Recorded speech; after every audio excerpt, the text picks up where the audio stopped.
54-year-old man presents with chest pain.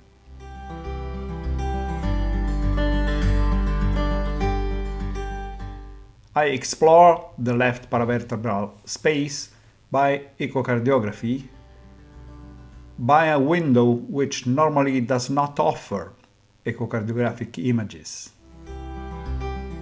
However, in this case, here is what I observed.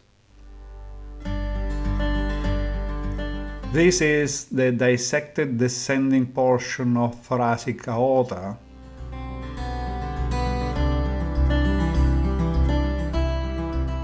Here is the aortic intimal flap.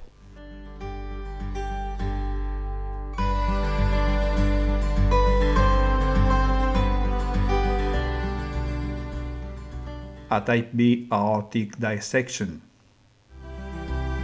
The dilated dissected aorta makes space into the paravertebral space, moving the lung and approaching the posterior thoracic wall, so it becomes visible to echocardiography by a normally not accessible window.